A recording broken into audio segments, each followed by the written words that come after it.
Welcome, everybody, to the workforce. You know what? I lost a piece of my screen. Oh, no. I'm gonna get this, Mayor. You all good? I can't find that screen with the whole title. It's now used. Let me see. All right. Well, so we're on live now. Is that what I'm hearing? Well, welcome, everybody, to this infrastructure forum. And we're focusing up today on the zero emission fueling, access, and jobs creation. And so my apologies, my technology out here in the rural part of the San Joaquin Valley is very slow, but we got a strong panel on here today and three panelists with us. We got Reverend Dr. Charles Dorsey, we got Larry Riera from the Energy Commission, Kevin Hamilton from CCAC, and I know that because it says it really big behind him. And my name is Ray Leon with the LEAP Institute out here in the San Joaquin Valley. And I think this is an extremely important and panel, but also the conversation that should be had, and not just today, but over and over in all the different agencies that will have an impact on the future of our infrastructure. And but just as Reverend Charles mentioned once before, infrastructure is not just poles and pavement. It's also about people. Here in the San Joaquin Valley, this is one of the most contaminated air basins in the nation.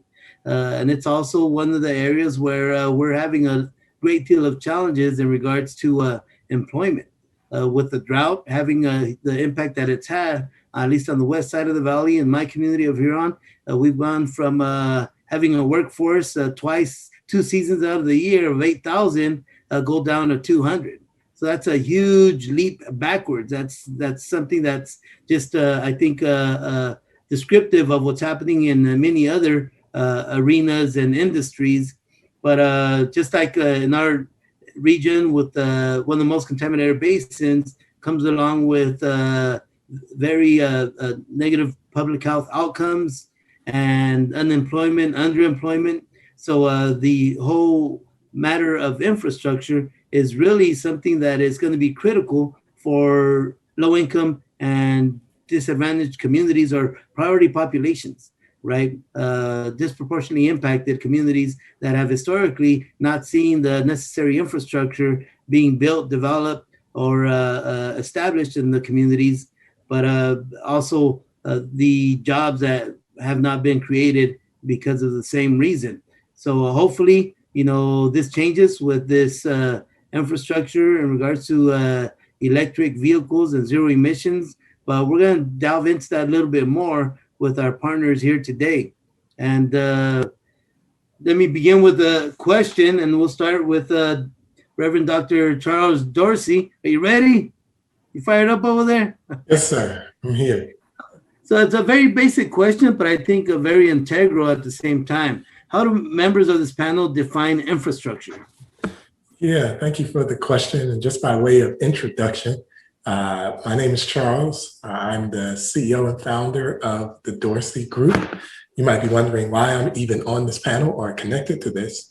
I come to this work by way of connecting with an organization called the California Electric Transportation Coalition, as well as my connection to the community. It's my desire to ensure that voices that are traditionally missing in these conversations find a home, find regularity, and certainly are potent enough to influence some of the decisions that we are facing today. To the question about infrastructure, I find it interesting that at the state level and even at our counties and some of our cities, we are quick to invest in buildings, in brick and mortar. We're quick to supply stuff that we feel is a significant investment in the overall advancement of any particular cause. Today, we look at transportation and clean energy, and we know that the data shows that we have done a significant job at refining some capabilities in our buildings. But when I think about infrastructure, I think about the people. it's fascinating how advanced our buildings are and how left behind the people are. And how is it that those are not happening simultaneously? And so I think that we have an opportunity today to really knock on the door of the definition that we have and ask ourselves if we missed an opportunity to include people in the infrastructure. There's a generation of people who are needing to be equipped for the workforce. They are a part of the infrastructure, but not just that, their stories and their families and how their families live in the communities that we're trying to build up. All of that, I believe, is a part of the conversation connected to infrastructure. And it's my hope that as we have this conversation, we can consider how we can expand and evolve in our definition of infrastructure to be able to be more personable and consider humanity as a part of that conversation. Thank you, Dr. Dorsey. And let's move on to the next panelist, Larry Riera, same question. Thank you, Mayor, and thank you, everyone. My name is Larry Riera. I am staff with the California Energy Commission. I am with our Clean Transportation Program, and I lead our efforts with respect to zero-emission vehicle ZEV manufacturing, our workforce training and development, and our equity outreach and engagement. To the question on what is or how do we define infrastructure, to paraphrase a term I've used with respect to capital, our human capital, our intellectual capital, and our financial capital, when we look at infrastructure, I also draw that same parallel to our human infrastructure, our financial infrastructure, our intellectual infrastructure. And this is in addition to what we have discussed all day long with respect to this forum, and that is our technological infrastructure for the medium and heavy duty sector. So I think as we go through this hour together, where we share with our panelists and you, our attendees, we think about these different dimensions of infrastructure with respect to medium and heavy duty charging and refueling for our ZEV technologies. So thank you. Thank you, Larry. Kevin. Hi, good afternoon, and thank you for inviting me today to this panel. My name is Kevin Hamilton. I'm the co-director of Central California Asthma Collaborative. I'm also a registered respiratory therapist, asthma clinical specialist, and we focus heavily on ensuring that folks in the San Joaquin Valley have access to our nationally recognized asthma impact model. And we help them understand how to control their disease, not just with medicine, but by addressing their indoor and outdoor environment at the same time. And to do that work, we participate heavily in advocacy around clean air and climate change in the Valley with partners like Mr. Leon here and others. As far as infrastructure, I don't think I've ever heard it put better than the other day when I met Dr. Dorsey for the first time. And it's the way I've always thought about it, but it was framed so well. So I thank you for that. And it really is everything. So you can't just put out a bunch of chargers and say, we've handled infrastructure. You can't just build a new lane on a freeway and say, we've handled infrastructure, set up the internet and we've handled infrastructure. Infrastructure is everything from inside the mind to the external forces all around us. So we need a lot more investment in the mind here. We need training for folks, not just folks that are in high school today, but we need retraining for folks who are falling out of the job market, both for COVID, but around here, people were dropping out of the job market long before then.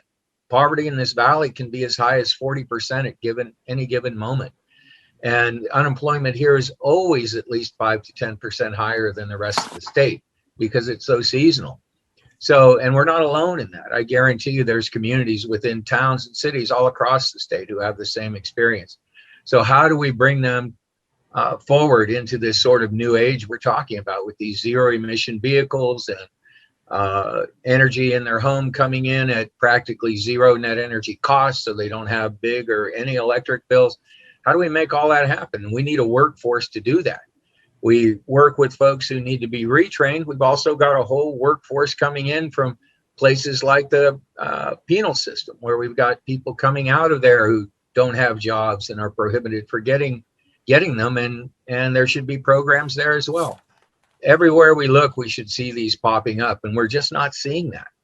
And so the tendency now is to throw a lot of money at it, put a bunch of hardware on the ground or vehicles, and hope that it happens. And so that way of thinking needs to change. We've seen marginal change there. There is some investment in that type of infrastructure, but not nearly enough. It should be equal, if not more, than the investment we're putting into the vehicles and the chargers themselves. Excellent. Thank you, Kevin. And, I must add that in addition, infrastructure is also, I think, the systems that the agencies have, right? And the elements within those systems that could provide the access and the equitable access to the community residents to be able to have ability to have that technology, right? The reason I say that is because here, some of you know, I'm also the mayor of my hometown, the city of Huron, California, on the west side by the 5. And we're the city with the most EV chargers per capita in the nation. We got 30 chargers for 7,600 people. That's like a charger for 240 folks, right? That's really, really good, and that work to make that happen, was with the intention of seeing more electric vehicles. The fact is that farm workers in my city, it's a farm worker city, meaning it's an essential city, right? We know that farm workers are an essential group of hardworking folks that we can't eat without them, right? It's an essential city, and yet the income is household annual income, median household annual income is about $23,000, right? And that's probably at the higher end. So when we start talking about, all right, now that we got the infrastructure, we got folks that we got a system for the rebates and incentives that has not really hit the population that I represent as a mayor. So that too, that's part of the infrastructure and something that we really need to think through to be able to fill in those gaps. So with that also in mind, let me ask this other question, and whoever wants to answer it first, just jump in. But here it goes. What incentives programs should Carb, CEC, and other entities offer and prioritize to spur workforce development in the ZEV infrastructure sector and ensure equitable infrastructure transition? I guess this is kind of a little bit detached from what I was actually saying, but I was thinking incentives. So that's the first question. And did you guys capture that? Or did I read it too fast? Should I? No, that's good. And this conversation about incentives is a loaded one because it tends to be connected to bottom lines, meaning it seems like sometimes people don't want to sacrifice too much of the profit when we're having conversations about incentives. It seems like it is a kind of bargaining chip with some of the automakers and some of the other entities because I'm assuming there's a gap that is financial that doesn't want to push people to an extremely benevolent place. And I can understand that when we're dealing with the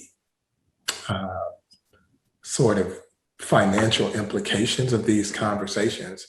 I would say that the incentive conversation starts at the wrong place. Like, I think it's the order of the incentives. That's a challenge for me. We tend to put discounts and driving privileges at the top of a conversation with people who can't afford to purchase the vehicle. I don't understand how we can lead with buy this new technology with people who are having conversations about safety and hunger, right? Like, what are we even talking about? And where is the conversation beginning? It almost seems like sometimes we're a little out of touch. And so I think that there should be a reverse incentive, like how many tables can we create for people to talk at? How are we contributing to a safe gathering to receive input? How are we simultaneously addressing our need to transform transportation while also addressing the need to create safe places for our kids to play? Like, why isn't there a lucrative and simultaneously highly impacted relationship with healthcare and these organizations? Like, where is the incentive that is connected to our ability to live healthier lives, right? Like that, the weight of these organizations, I think, is the incentive. So who can you bring to the table that really influences the quality of life? I mean, I go on about this all day, but I think that there are some incentives that need to be reordered. And I think that there are some incentives that need to appear in the form of partnerships that have always eluded the suffering communities. And so I think if we start there and are creative and innovative there, entire centers are built out because people are seeing the potential to address generational issues that have escaped most of us, even in our youth. So I think that's a good place to start when we're talking about incentives. Awesome. Generational impacts of pollution, right? There's communities that have been disproportionately impacted by pollution sources. And these are the same communities that are suffering the double digit. Even when it's going good in the country or in the state, there's communities like ours that are still dealing with a double digit unemployment. And it's the same communities that are overpolluted, that don't have the infrastructure. And do you guys have any thoughts on that, Larry, Kevin? Absolutely, Mayor, and thank you, Reverend. That's a nice entry point for a couple of comments. One of them is that when we start to look at the incentives, when we start to align deployment in the medium and heavy duty space with workforce, we need to look at those areas, and those are the entry points for workforce, period. But even more impact with respect to workforce and equity communities, frontline communities where these deployments, the strategies, the incentives, and the design for charging infrastructure in these communities is where we can start to build, if you will, capacity for workforce, for advocacy of the technology, for business ownership and the ZEV supply chain as well. I think we need to blow the lid off the opportunities that equity and frontline individuals want to have in this space. In that sense, we look at a more cohesive approach to the incentives, where it's not just the deployment of a technology, but where communities can be self-sustaining, self-determining with respect to career paths and entry points for our own communal and individual development. There are other areas, if you will, in the community. We talked about infrastructure, our educational systems in our own backyard, starting with our high school programs as an example, where the Energy Commission has invested in 30 high schools in California for ZEV technologies. We're going to be expanding that to include more high schools for automotive programs, but more importantly, for truck programs, for the heavy duty programs that will include infrastructure as well. One of the other great incentives I want to highlight as my last point here is that the CEC and Carb collaborated on a large DRAID solicitation, and the Carb provided funding for the vehicles and the Energy Commission provided funding for the infrastructure. But key to this and to the question and to the panel is that there was a requirement to develop a workforce plan, an approach to looking at not just the technological deployment, but look where the workforce can participate, not only tied to the project, but where there's community outreach and engagement to include them in the workforce deployment aspects of this solicitation. So with that, thank you.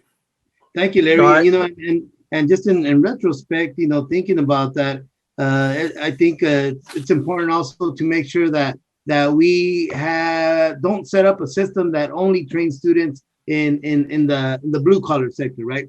Because we know we got a lot of bright kids that could advance within as the engineers and the future inventors, right? So we got to make sure that we keep that piece close to it and not do like has been done in my community where somebody says, I want to be a doctor. No, don't be a doctor. You could be a good nurse. I want to be a mechanical engineer. No, you could be a good mechanic. You're good with your hands. You know, let's make sure that we are liberating so that the talented students that we have could take that leap to the next level, right? And you know, I'm just thinking, you know, STEAM, E-STEAM, you know, and that type of stuff for the high schools, where we empower them to not only have the hard skills, but also the intellectual and the those technical skills as well. You know, in high school, I took care of level of pre-calculus, but I was also able to take wood shop and make furniture and do great at it, right? So I could win either way. Fortunately, when it counts. But you know, let's keep the doors open for our kids, right? And hopefully our agencies could support that type of work as well. And Kevin, you know, I got a follow-up question for you that you could add some of what we discussed, but with a focus on how do you see CARB maximizing the benefits for priority populations and tribal entities? So first, I want to just pitch in on the program, on the discussion here, which has been really good. So it's great that CEC has these programs, but it's really not enough. I'll be honest with you, from where I come from, not enough. 30 high schools, great. There's 30,000 roughly, or something like that, probably in California. How do we get things out there into these communities, especially that need them? Talk about the drayage truck program. Initially, the Valley trucks that do run as drayage trucks from warehouses to farms back, and from there to other packing sheds and warehouses, were not classified as drayage trucks. So we've continued to fight for that, and it looks like we might finally get the classification moved to include them. But that was a lot of money going to trucks in places that desperately need it. But again, places like Huron needed that investment as well. For the individual, the single truck owner operators out there who are doing the same kinds of loads, but not in a port, but in what we consider inland ports here in the Valley, in Fresno, Sacramento, down in Bakersfield. These are all places where goods are moved every day from wherever they are to another spot by vehicles that don't even go 100, 130 miles, just like a drayage truck, look like a drayage truck. Because they don't have this fancy definition, they weren't eligible for the money. So we need to do better than that. And with these programs, we've got to get them into schools, not just high schools, but colleges. And it's not just a program to teach you how to fix the truck. It's how did you build it? What's the engineering behind that? How can I own my own zero-emission vehicle company that builds zero-emission vehicles, or provide services to them, but on a big scale? How do our folks learn these kinds of things? So you have to teach them about the business as well as the mechanics of the vehicles. I see far too many students coming out saying they want to own a business, but they know nothing about operating a business. And so they're going to get maybe some money to start one, but it's going to crash and burn because they don't have that skill set. And there's no resources in these communities to do it. Working with Ray and 7 other groups in the Valley, we created a new entity to try to create some equity in this electric vehicle conversation, where we can maybe eventually align, at least in that area, so Ray isn't sitting there with 30 chargers, but not 30 cars to be charged from them, or in his case, 300 cars. So how do we make sure that happens? Right now, we're shoving money in one direction and shoving it in the others. I see a couple of good programs where CEC and Carb are working together. No one from Carb's on this program right now, but there should be from that same side of the organization. But, you know, the fact that this money sits in all these different places is concerning to me, because you've got people who lead those organizations who feel that they're working really hard when I listen to them. And how am I going to work with this other entity when I've got everything I can do over here at CARB or at CTC or at CEC, when it's all the money that state taxpayers have put in and have come from other directions that are really part owned by the residents of California? So we need to line all that up. It's just happening, you know, an organization, one agency is doing something really great. That's true. But we need all those other pieces to come together at the same time. And it's not just now that we've been calling that out. We've been calling that out for 15 years, 20 years now. And it's finally starting to happen, but it needs to move much more quickly. So on the other side, we're also aligning healthcare with these incentive programs. So part of our asthma impact model is our folks reach out to local entities, local community benefit organizations, the agencies, others, to make sure that every family that we work with who are either uninsured or on Medicaid, Medi-Cal, get access to those programs. We make sure they know about them, but we don't just give them a flyer. What has to be done? Well, you have to actually help them in the conversation, help them fill out the paperwork, and then advocate for them when some organization says, well, I don't think they meet the qualifications. Of course they do. But if no one's there to fight for them and help them through that and get it done, believe me, it won't happen. So that investment needs to be made at that level so that we have a healthcare system. I thought that was a great comment, aligned with everything else that's going in an educational system.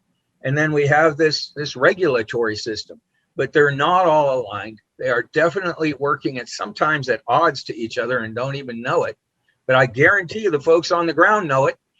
And I guarantee you organizations like LEAP and Huron know it. And we certainly know it. So how do we take that knowledge and translate it into change? That's a good question.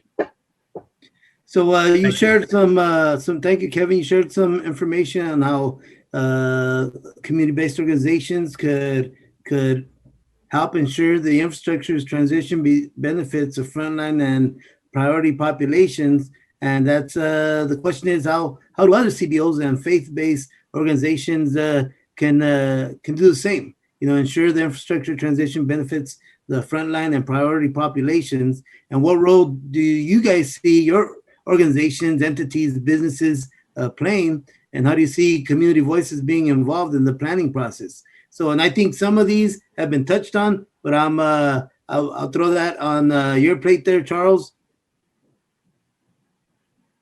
Yeah, I think this is a start. Somebody has to ask the question, what voices are missing? It's such a tough thing to address because even here, we have a little challenge because there are no women here, okay? So we have to ask questions about who's missing. And I say that with respect to the fact that all of us come into certain conversations with a certain amount of privilege and blind spots, right?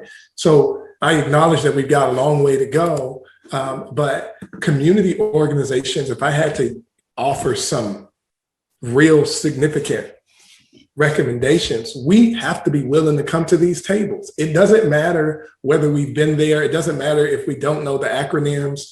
We have to be willing to take some steps to be sure that our faces are seen, right? Because sometimes our images speak louder than our voices, and our presence sometimes speaks louder than some of the other things we are trying to contribute. And it doesn't have to be adversarial, right? It could be something that is a sheer effort to just think bigger. When the record is shown and read, it should read, "We were present." The other thing that I think is that we have to demand to come into the conversation sooner, right? Like most of these conversations in business, when you look at these community-based organizations, it's like a sub contract opportunity. And the prime opportunities just remain just it's a real challenge. I don't even have time to go into that. And so I think that the community organizations have to see themselves as valuable, see themselves as necessary, and have some kind of restored confidence that this time will actually lead to something, right? And so I would say that to them. What other role are they playing though? Outreach centers. We should come off of the mountain of marketing data and come right down to the floor. I've seen $1 million marketing contracts that never reach the people. And it blows my mind. Like nobody has decided to audit to see if people are actually reaching who they say they're reaching. Mm-hmm. And me as a person who is very, very well versed in that space will have never heard of an organization that boasts that they're the best at it. And I'm like, I don't understand how it is that I've been here for the better part of 2 decades and we don't know who you are. And don't tell me don't make any excuses. Somebody forgot to ask the question. And yes, it's easier to put a pool of money in the hands of somebody who has a great reputation. The risk is, will you allow yourself to come into a more decentralized version of outreach and benefit the many? And I don't know if people are going to do that. So I think that, and then when we talk about community voices, I'm at this table because I believe in this work. right? And I have to, every time I come to the table, I have to say, where everybody else at? Like, I have to be willing to say that, like, and it can't be, well, there's not enough room. Not true, right? It's just not true, right? There's more space at all of these tables. And each of us, when we get to the table, have to be so disheartened and uncomfortable to force the space to expand a little bit more. And I think that if we do that over time, the makeup of these conversations will change. The last thing that I'll say is this, that we have to labor to educate people, because some people don't know that we have a lot to contribute, right? They just kind of feel like it's going to be some emotional, uneducated contribution to the conversation. But I hold 3 degrees, okay? And I come to the table well prepared to participate. And I think I have to surface and model and do my part to kick down these doors and set up these tables so that more people can come in. So I think that to the community, we waiting on you and looking forward to seeing you more in these conversations. And I will also say this, I promise I'm done after this, because the habit has been, well, let's pull on Kevin, let's pull on Larry, and let's pull on Charles, and let's let them represent everybody else. That's a completely unfair proposition. And we have to fight against that too. Like, none of us can afford to be the token representative of our communities because there are too many voices that should be at this table. So if we just are vulnerable and I think deliberate enough, I think we can create some change. I want to piggyback on that one really quickly, Reverend. Oh, sorry. It's really important that we use our ears in this process, that we listen, that communities can express their voice, their direction, and their vision. When we don't interpret that, we actually look how we can support that. And this is where we're going to see this power transfer, which is exactly where it should be in the communities and with the community voice. Sorry, Kevin. Thank you. No problem. I just wanted to mention a perfect example we saw just of what you were saying there, Dr. Dorsey. In our community not too long ago, there's a very transformational project around microgrids, which are something that really could be transformational in our neighborhoods. So we knew who was doing all this. So I reached out to that organization, which is a great small community-based organization that I met through my work on healthcare for the homeless. And they do a lot of great work there. But this company from up in the Bay who was contracting, no offense, I'm not picking on CEC here, but because it's a CEC project, had reached out, cherry-picked them out and said, I'll give you $30,000 to be our community voice here. Well, this is a small group. I mean, they had to take the money. So I called him up and said, you know what a microgrid is and what it means to the community, brother? He said, no, man, honestly, I don't know anything about it. And I thought, damn, did they even tell you about it? Did they, he said, well, they sent me some flyer. I'm going to put some folks together to meet with them. And I thought, this is it. This is exactly what happens. At least here in the San Joaquin, we're used to being parachuted in on here. That's something that we live with here. Though we are rapidly changing that paradigm. But I think it behooves organizations that have become larger to help organizations that have not. And I think Ray would agree that CCAC at least lives like that. We probably pass through almost 50% of our revenue every year in these programs because we're a 501c3 and they're not. So we just pass it through. And then they hire people to do the work and we keep data. And, we all have a partnership to do what we can on that side because that's not our world. But the money needs to come here. So whoever can get it needs to try to bring it here. But then, like you say, you got to be willing to pass it back out again and share it out. And so, you're not in the empire building business here. And that's what I've seen at a lot of, now that I'm seeing these bigger organizations, they all have groups, these agencies that they love to work with. And these groups have built empires across the state. It's just crazy. I'm not going to call out any names. I'm just saying. And, there's literally tens of millions of dollars flowing down through there. And yet I didn't know their names. And they're working here, supposedly. I guess they probably are, but I don't know who they are. And I've been around here a long time, working in a lot of different areas. And I know a lot of people who lead organizations. They didn't know who they are. So how are they here working in our communities and shoveling money in somewhere. We don't know where it's going sometime, most of the time. So, where's that hitting the ground? How can I talk to some of the folks in the households we work with and say, did you know about this program and who's running it? And they don't know about the program. They certainly don't know about who's running it. And that should not be. That is a complete failure, as far as I'm concerned, of this whole, as you had mentioned earlier, this top-down marketing, where these huge marketing programs come through and run commercials on TV for I don't know how long and get a bunch of money. But again, we don't see anything hitting the ground. Why aren't they in our communities going door to door during surveys, or contracting with Valley Leap to go walk the neighborhoods in Huron like they already do and ask people what they think about this, or do you know about this? We just don't see that because it's too expensive, right? So, that paradigm needs to change, but I can still dump $100 million, $200, $300 million through that program and through that other organization. So somehow that on the groundwork, that's just still too expensive. Yeah, so, and I think there's got to be an understanding of how valuable that is. Our communities should be valued. Our community organizers, health promoters, who are the ones that are doing the surveys on the ground, connecting with the people, and getting that data many times as well. But when it's big money, it totally jumps over those folks that are doing the work on the ground. And instead of getting 1% of the population's thoughts on whatever project, they end up getting like 0.2% and getting paid who knows how much. That could have been probably half of that and have gotten at least 1% of the population's take, right? And so, you're making me think about the solar farms that are going up around my city. At the end of the day, it's going to be over 250 kilowatts. But I know not one constituent of mine that is working in one of those solar farms.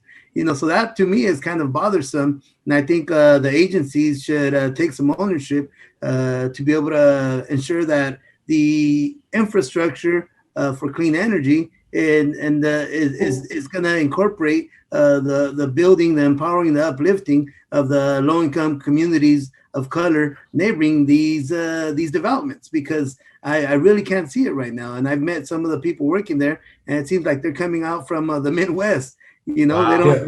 They don't look like my community, and they're not from around here. They're getting imported in, and it's a colonial model that doesn't work to really empower those in greatest need. These clusters of poverty that we continue to perpetuate with a lack of opportunity.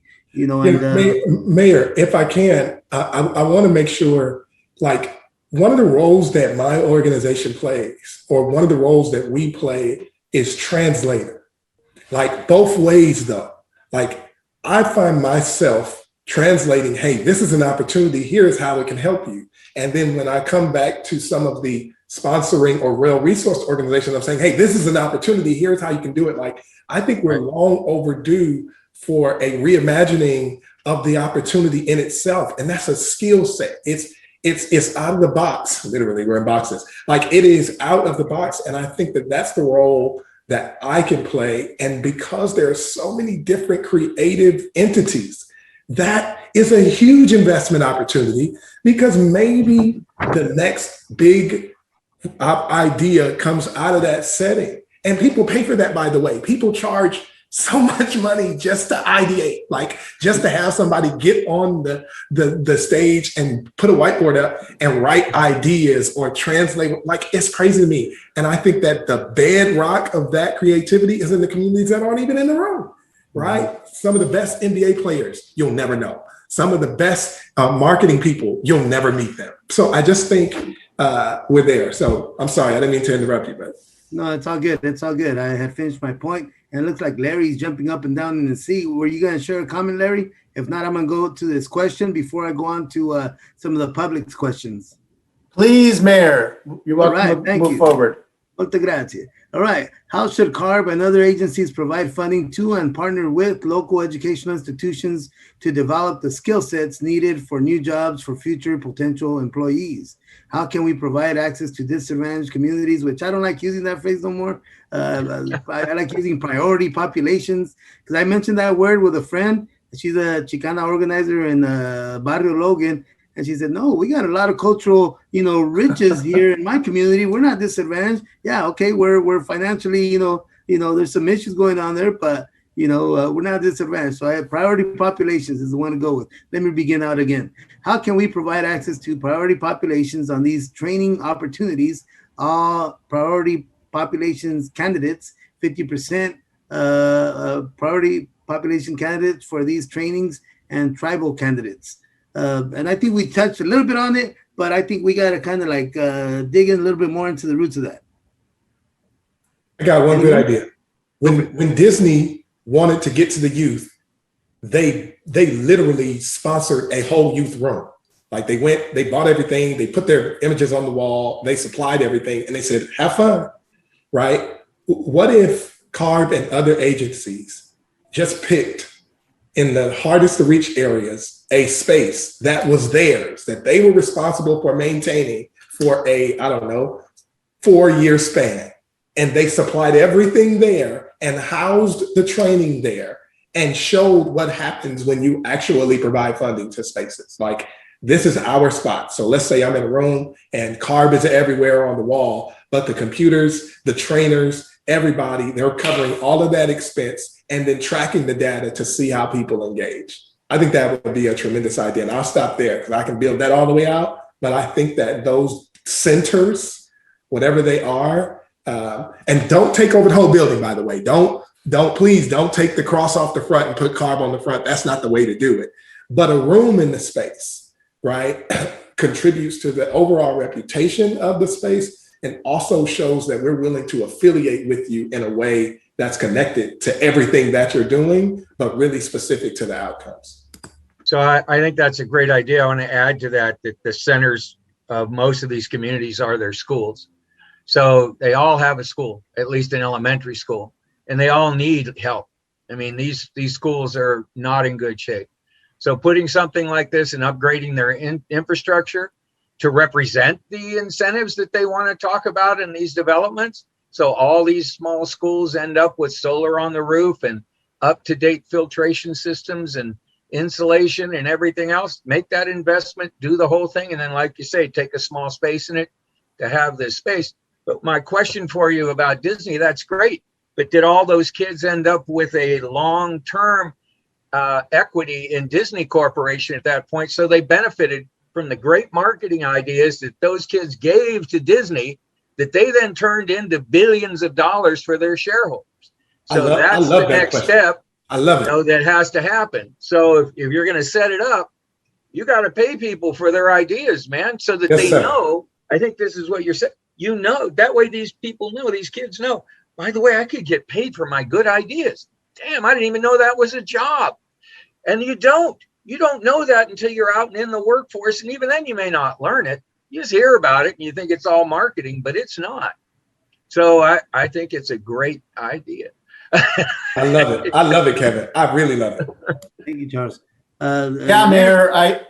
Yes. One of the dimensions I think that we can introduce here is there's going to be some new models for triple Ps, some public-private partnerships with our local institutions, our ZEV deployments, medium and heavy-duty space, and connection to existing energy programs. I think that when we look at the medium and heavy-duty space and the built environment, those fleets, those truck owners are going to need to not just move into and leverage energy efficiency, renewables, but as they go into the transportation electrification, those skill sets can build on each other. That will be important. But one of the ingredients that's also vital that I have not heard yet is the employer, is where they go for these jobs, where they can get growth, where they can support their families, they can support themselves, where they can have personal growth as well. You had mentioned engineers. Perhaps this is the stepping stool,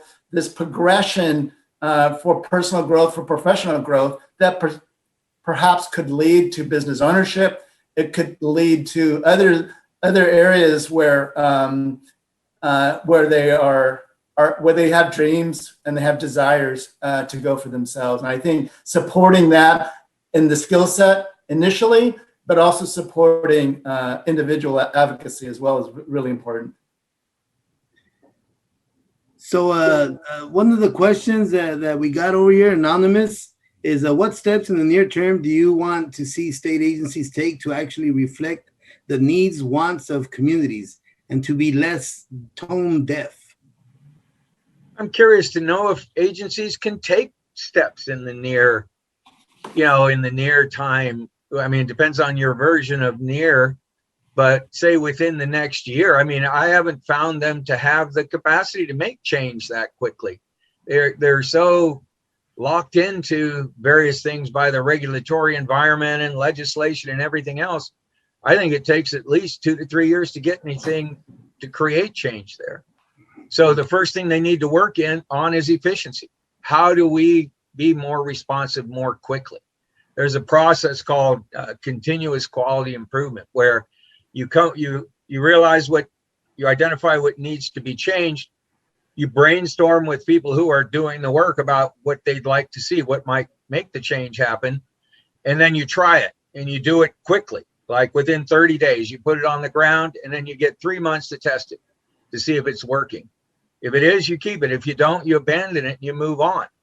And that's been happening on the healthcare side for many years now. But I find that I translate a lot of these things over into my community-based organization work, where in the agencies, I mean, that's completely foreign to them to take on something like that, to be that accountable, to be able to say to people who are using their services, whatever they are, to say, how could we do this better? Or the communities that they're supposed to be benefiting, how can we do this better? What's your ideas? And let's see if we can put those on the ground and get those going right away, within at least a few months, and try them out. Maybe we can only do it locally for right now, but let's try it and let's track it. What do you think about data? What should we collect to let us know it's working for you? And on the other side, maybe you get something good. Maybe you spend some money and it didn't happen as well as you wanted, but at least you made a good effort, and people will respect that. And those models exist, right? Those models exist. We worked on that model in 2003 with the California Department of Public Health as a way to test what we were doing for people in the clinic. I mean, it's an old model, man. And it was certainly around before they brought it forward, I guarantee you. So this is just not, the silos I was talking about, where every agency kind of has its space, and this is what we do here, and this is what we do here. And you may do it very well, but you can be so much better together. From Dr. Dorsey and Larry on that? You guys got some thoughts on that? Sure. Yeah, absolutely. I think one of the areas that we have to be cautious and pay attention to is that when we hear from a voice, a perspective from a priority population, from a certain community, that we apply this sort of globally, universally, when we really need to respect the fact that Barrio Logan is presenting perspective, feedback, and lessons learned with respect to medium and heavy duty and infrastructure. When we hear from the People's Collective for EJ, we understand medium and heavy duty and the Inland Empire and what their voices and what they're saying, and go up and down this state. And we need to understand and accept, recognize, and affirm that these regional, that these local, that these community, that these neighborhood voices are the ones that matter, not as a collective or as a consensus, or we sort of paint the equity picture, but we listen specifically to what these communities are saying with respect to what's going on in their own backyards. Thank you, Larry. Yeah, I'll say this really quickly. I think our biggest issue is that we're accusing the organization of being tone deaf. It's not the organization, it's the people who work for the organization. And until we're willing to admit that without the people, the organization has no bias. It doesn't have a position in itself. And so if we're unwilling to uproot and eliminate with prejudice, okay, the tone deaf individual, and I don't mean that to not sound caring, but our organizations are because of the people that work there. And so we have to ask how we got there and point to some of those perspectives and do something about it. And to have agencies that reflect the populace of the state. And then that way you could connect better with the population in the state, I would say. So I got another question. It's policy oriented. Not sure if you guys are familiar with this bill, SB 99. I'm not, but SB 99 is a bill that would provide resources for community energy resilience planning. Would this program bring siloed programs together to serve the community? Anybody know about the SB 99? Would like to comment on it? I'm not familiar with that, Mayor, but you used the term resiliency. And I think that has some global appeal, not just within the kind of truck bus space and the heavy duty with respect to infrastructure, but go down the sectors.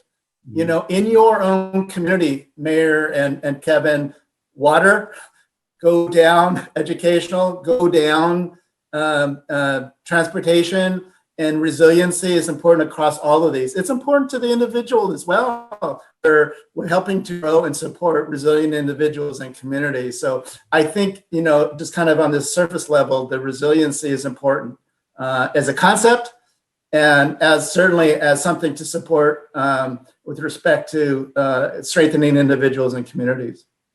So I have 31 bills on my list to work with this go around. And unfortunately, that's not one of them. The concept is there. I think this session is gaining a reputation as having the most pieces of legislation ever submitted in a single session at this point. So I'm sad to say that something like that would slip by us, and you know, it's something that I'd certainly want to comment on. So I'll make sure it's part of it. But no, I don't know anything about the bill. The concept sounds like it's around choice energy and the idea of allowing communities some funding to plan to whether or not to adopt a choice energy program and then implement it and what that would look like. But I'm really not sure. Maybe the person who sent you the question can clarify that if there's time. Well, I don't think there's time, but okay. One thing I can say is that we're exploring a microgrid for my city with the hopes I love that. Maybe we become our own utility and provide better rates to our community, you know, than even the care program. And for our commercial and our industrial to be able to grow it. You know, we are one of the 4 poorest cities in the state.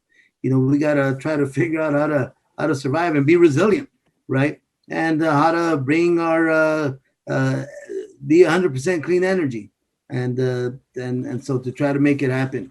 But well, don't you think, Ray, the one of the problems is when you adopt clean energy or your microgrid, at least right now from what I've seen, the energy has to go to PG&E and be sold back to you. We saw this in the dairy industry with digesters, where everybody thought digesters were fixing the pollution on the dairy and producing electricity, when in fact the dairy didn't have the option to take that electricity unless they paid for it.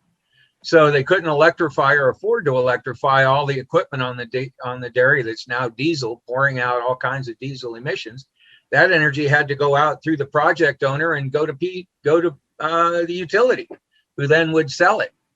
And so we see that you've got 200 and some acres of solar, but I'll bet no one in Huron has gotten a reduced PG&E bill because of that. Yeah, right. You know, even though it's adjacent to the city. I'm talking about one that would be owned by the city. So I think it'll be a little bit different. You shouldn't have to do that. That shouldn't be. It shouldn't cost you more to check the box on your utility bill to be all renewable for with a little extra cost because you're going that right in a state like California, where if I check the renewable box, my energy cost should drop like a stone, but instead they actually go up. I mean, who came up with this idea? So, you know, why are people not so thrilled about all the investment in renewable energy when they're not benefiting from it? They don't see, and what's that benefit they want to see?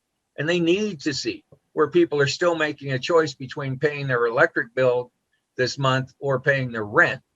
I mean, what can we do for them? Well, microgrid is definitely one idea, as long as they own the energy coming out of it before it leaves.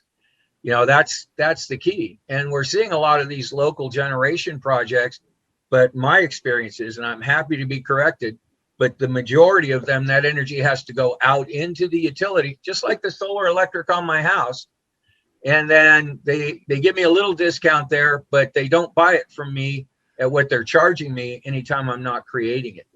So, and they certainly don't reduce my electric bill overall outside of what I produce myself. So why isn't all the solar in the community going to offset the bills in that community? I mean, it's a shared entity, a shared energy source that the utilities are certainly making money on. So again, why isn't that some of that profit coming back to the communities instead of the shareholders? My thought is constituents should get the energy for free. Thank you. We're surrounded by solar.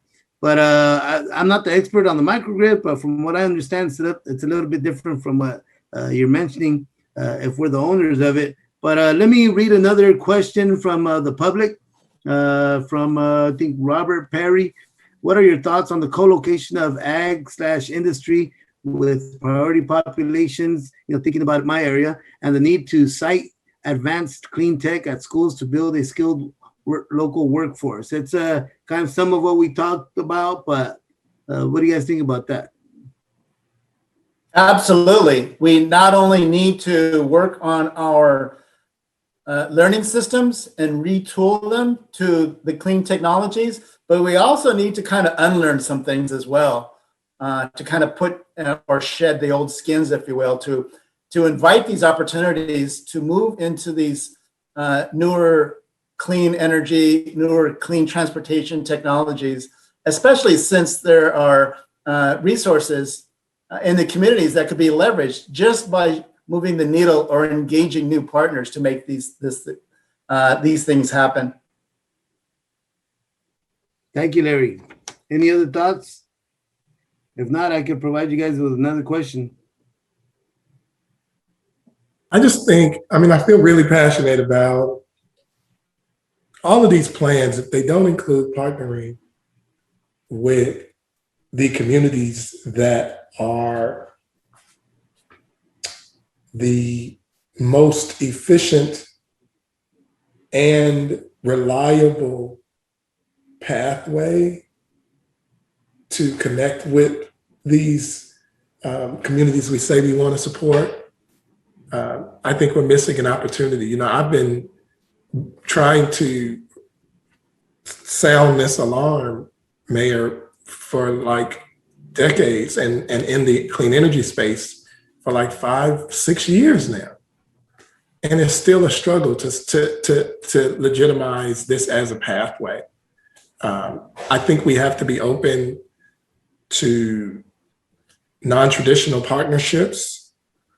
The people who are writing up the documents for these partnerships need to realize that the document in itself is a barrier.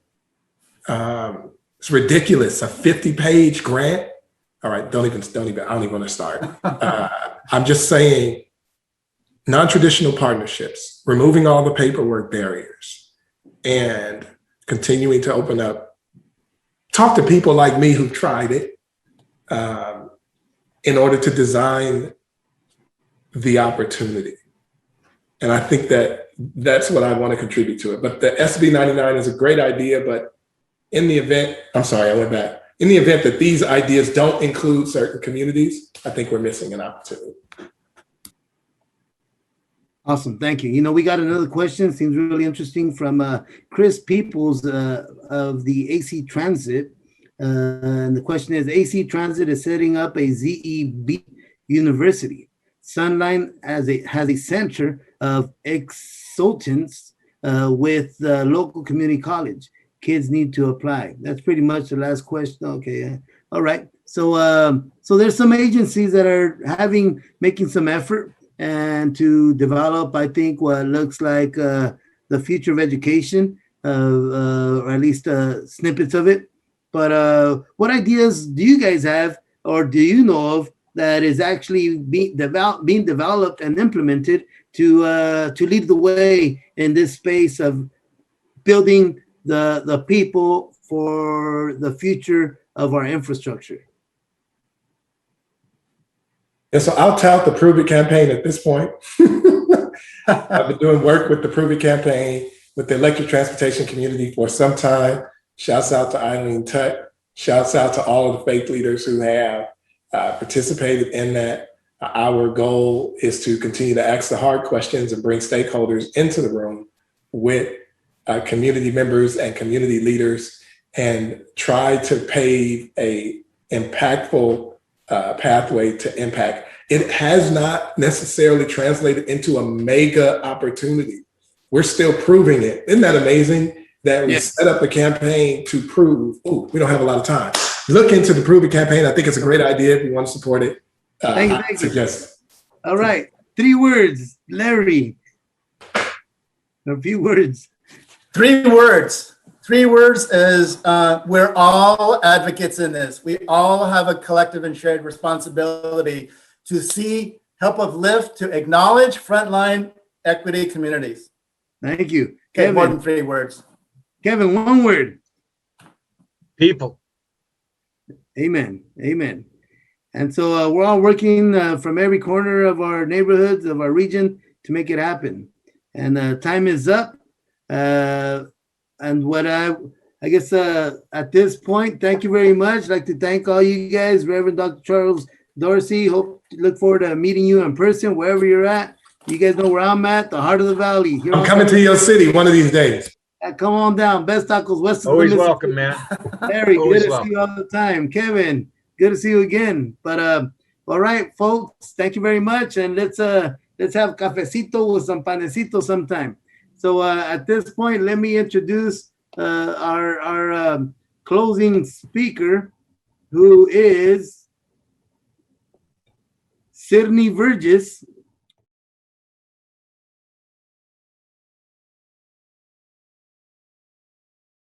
Upset that we had the strong questions for you, but be happy that we are here to work with you to advance this, to make sure it's equitable and effective for our communities on the ground throughout the state of California.